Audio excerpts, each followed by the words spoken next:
Ma'am क्षमा करिएगा, तरह तरह के लोग होते हैं, मुखौटा डबल होता है, सामने कुछ पीछे कुछ। कुछ लोग ऐसे बैठे सोच भी रहे हैं कि आखिर ये मंच पे बाहर वाले लखनऊ से क्यों आ गए, क्या फायदा इनका भाई। ये राजीव भाई पड़े हुए दिन घर और छोड़ करके, फायदा क्या है।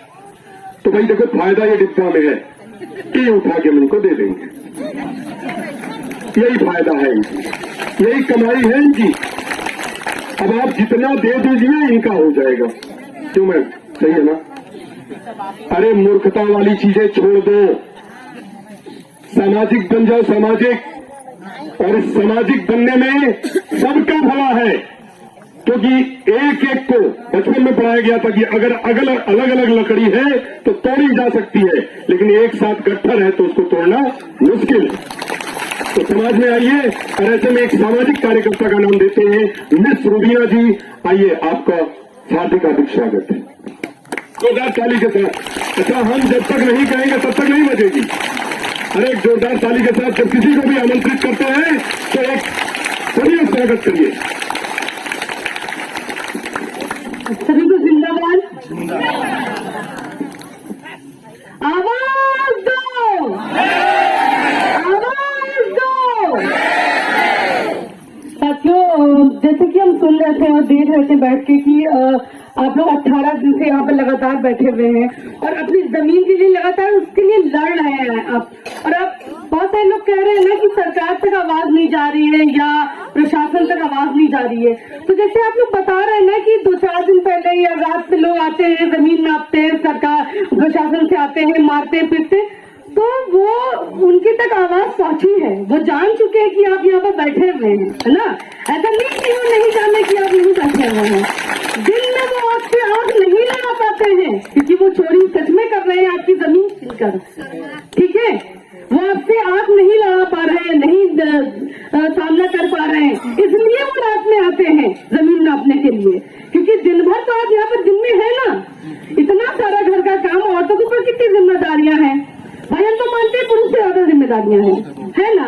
एक पुरुष अगर निकलता है तो उसके पीछे आपका बहुत बड़ा हाथ है, आपकी बहुत सारी जिम्मेदारियां हैं। और इतनी जिम्मेदारियों के साथ करके आप यहाँ पर बैठे हैं, तो इसके लिए तो और आपसे जज्बे को सलाम करते हैं हम। और ये हम लगातार जो दीदी ने कहा, अरुंधति दीदी ने कहा और साथी भी कह रहे हैं कि किसी की जमीन छीन के, किसी का कोई सामान छीन के आप विकास नहीं कर सकते हैं, ये एकदम सच्चाई है। और हम तो लगातार देख रहे हैं, मतलब हम जितना सुनते हैं, देखते हैं, आप लोग से भी बहुत कुछ सीखते हैं। यहाँ पर अलग अलग जगहों पर आके, यहाँ पर इतने सारी बहनों को देखकर हमारा अनुभव भी बहुत अच्छा हो जाता है, हमारा एक अनुभव 4 गुना बढ़ जाता है। तो हम जो देख रहे हैं ना कि सरकार प्रशासन जो ये हमला करती है ना, ये जो लोगों के सपनों पे हमला करती है, सपने मतलब ये हमारी जमीन, हमारा घर, हमारा सपना ही तो है ना। जमीन बनाने में, घर बनाने में कितनी पुश्ते पीट आती है, कितने लोग हम देखते हैं लखनऊ में कितनी दर पुश्ते उनकी जो है किराए के मकान में रह रही हैं, घर नहीं बनवा पाए हैं, सपना लिए हैं आंख में घर बनेगा ना। तो ये घर और जमीन सपना होता है लोगों का, और ये जब सपना टूटता है ना तो लोग टूटते हैं, और जब लोग टूटते हैं तो उनके अंदर हिम्मत हार जाते हैं वो।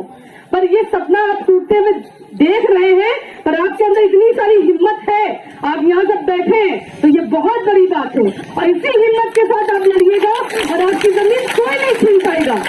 जिंदाबाद।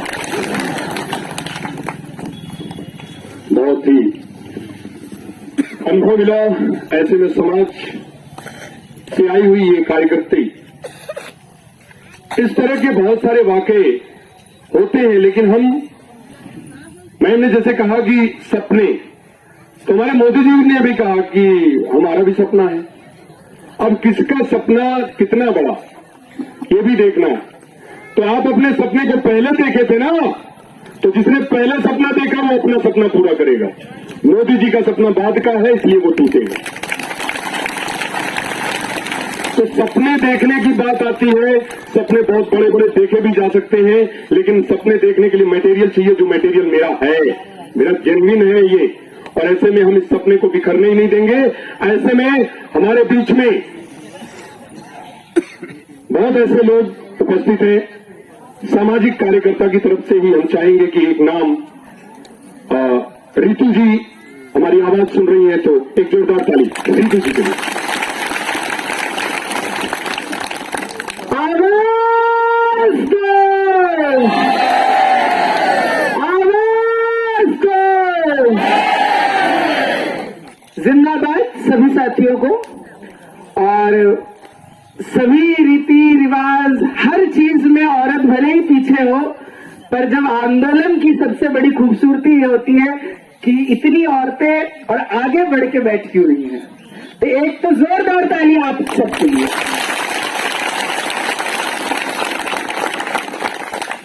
उत्तर प्रदेश में चुनाव हुए और जब आपके विकास के कई पायदानों में बहुत सारी चीजें जब आप नहीं गिनवा पाते, तो सबसे बड़ा हथियार जिसने उत्तर प्रदेश के चुनाव को सबसे ज्यादा प्रभावित किया वो था अनाज।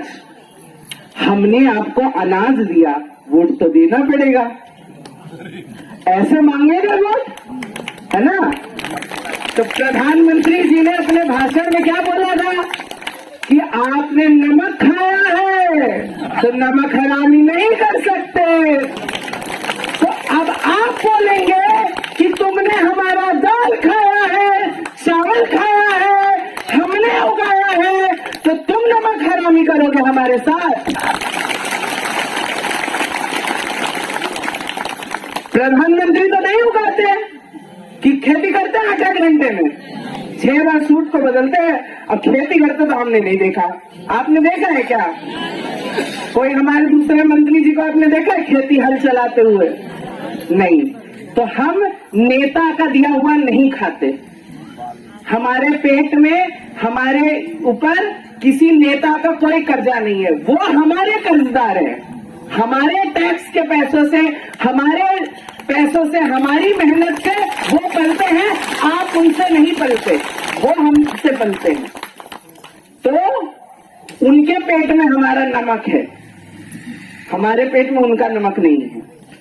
तो अब और प्लेन, हवाई जहाज, बहुत मीडिया के भी बहुत साथी बार बार पूछ रहे थे, अरे विकास, अरे विकास, काय का विकास?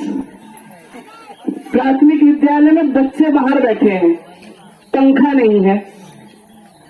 देश के बच्चे पढ़ते हैं तब विकास होता है कि प्लेन में बैठ के जब मेहुल चौकसी जैसे लोग देश का पैसा लेकर उल्लू उड़ जाते हैं तब देश का विकास होता है। आप प्लेन में बैठी हैं? नहीं बैठे, तो प्लेन से आपका विकास तो नहीं हो रहा है। एयरपोर्ट है, बहुत सारे हैं ऐसा। और ये सारे सब विकास के लिए हमारी जमीनें, किसान की, मजदूर की जमीनें क्यों जाती है? कोई जमीन कभी अडानी जी के घर से क्यों नहीं जाती है? कोई अंबानी के घर वाले जमीन पे काहे से नहीं जाती है? उनके फार्म हाउस के ऊपर से कोई हवाई जहाज, कोई एयरपोर्ट, कोई हाईवे का रास्ता क्यों नहीं जाता है? सब आप ही के ऊपर से जाता है। हाँ, तो गरीब का लेना, गरीब से छीनना सबसे आसान है। और ये हमें उन्हें बताना पड़ेगा कि कमजोर समझ के जो बैठे हो, ये आपकी गलतफहमी है और ये नहीं होने देंगे। हमने तब भी झुकाया है आपको, हम आज भी झुकाएंगे। हम तब भी आपको हरा चुके थे, हम आज भी आपको हराएंगे। और ये आप लिख के रख देना। और हम सब क्यों आए हैं आपके समर्थन में? क्योंकि हम ये मानते हैं कि लड़ाइयां अलग नहीं होती है। हम सब की इस पूरे भारत में जितने भी, जहां जहां किसान, मजदूर, आदिवासी, मुसलमान, दलित, कोई भी, जो भी जहां बैठा है, वो सब अपने अपने अधिकारों के लिए बैठे हैं। और हम सब ये मानते हैं कि हम सबकी लड़ाई एक है, क्योंकि हम सब अपने मूलभूत अधिकारों के लिए लड़ रहे हैं। जब कोरोना हुआ और इलेक्शन आपको भी लड़ना था, तो किस बात पे लड़ाई की आपने? अनाज पे की ना। देश का पेट भरता है, जिंदा बचेंगे खाकर, तभी हवाई जहाज पे भी बैठ पाएंगे, तभी ट्रेन पे भी बैठ पाएंगे। तो पहली कीमत धान की है, पहली कीमत धरती की है, और पहली कीमत औरतों की है। जिंदाबाद। बहुत खूब रितु जी। Sir.